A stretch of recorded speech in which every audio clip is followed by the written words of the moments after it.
Yo, what is good, Fry Nation? Welcome back to the channel. As always, I am your host, Mr. Fryman himself, and today what I have for you is some really cool Friday the 13th game theories and speculations as to what DLC we might have gotten had Uber Jason and the Grendel map released. So sit back, relax, grab your tinfoil hats, and let's jump in to today's video. So lawsuit aside, boys, let's talk about DLC that was complete for Friday the 13th game before the game's initial release, meaning Gun Media already had this content 100% completed, this content being Part 4 Jason, the Halloween costume pack, and the swimsuit pack DLC, which wouldn't release until months after the game's launch. We know this content was finished because inside the official art book for Friday the 13th game includes pictures of all this DLC I listed. The art book was created and finished before the game, therefore telling us that Gun Media was basically sitting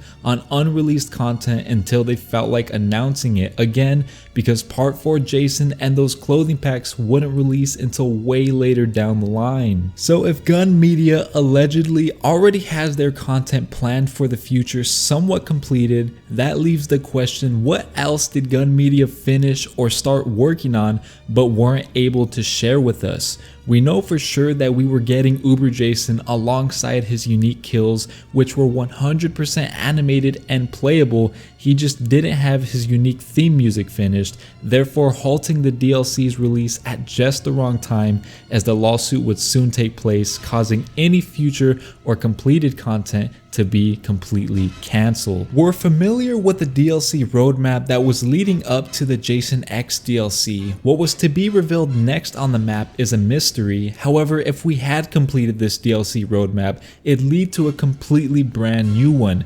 That being said, there was tons more room for new Jasons, such as Never Hike Alone's Ghost Jason, game modes like Paranoia, maps like Manhattan, new counselors, and even more clothing packs. Since the very early stages of development, we F13 fanatics practically begged for Uber Jason, some kills from Jason X the film, and freedom to explore and play on the Grendel map itself. So when Gun Media finally announced that was actually happening, that is what we talked about. That's what would keep us hyped and content for the next coming months. But theoretically, had the Jason X DLC been released after that, then what? What would keep us around? How could they possibly top what should have been the biggest DLC for F13 the game? My theory is it would be some type of Freddy vs. Jason game mode, even if it's just the standalone Freddy vs. Jason skin. That would be enough to keep me playing. That's probably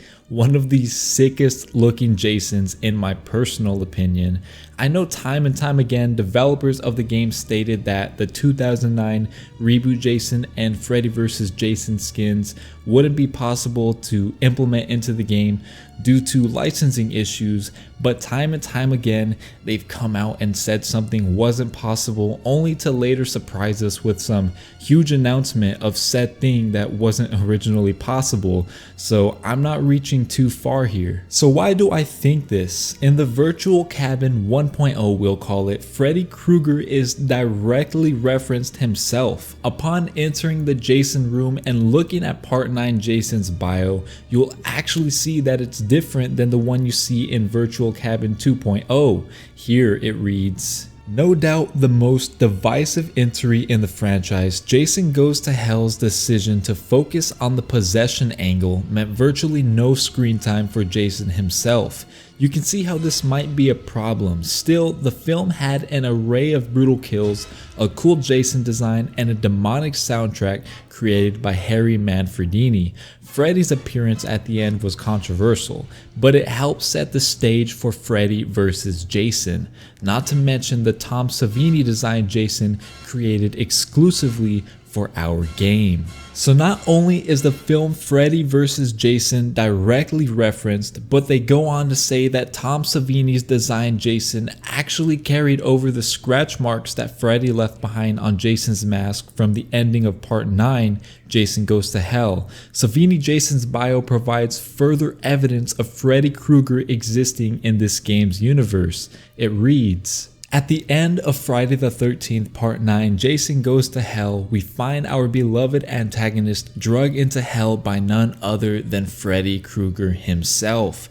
What ensues is a battle of a lifetime. Jason is badly wounded, deep gashes cover his body, and his skin is burnt beyond recognition. Now these bios are completely different in Friday the 13th game's Virtual Cabin 2.0, so does that mean they wanted to hide the fact that they were planning or working on some type of Freddy vs. Jason DLC and throw us off? Or maybe the developers wanted us original Virtual Cabin owners to have a unique text while everyone else gets somewhat altered versions of what we got. Perhaps this tells us that in the very beginning they had plans for some type of Freddy vs. Jason event, whether it be a whole new game mode or just a standalone skin. Regardless, the hype would have been there. I'm hyping myself up just thinking about what could have been. What do you guys think? Would a Freddy vs. Jason game mode have been fun? I wonder if Freddy Krueger would somehow break the fourth wall and acknowledge he knew he was in a video game. That'd be so sick. But that's about all the information I have for you today. If you enjoyed today's video, be sure to slash that like button and subscribe if you are new. I'm Imchristianfry. Thanks so much for stopping by. Stay sexy, and I'll see you all next time.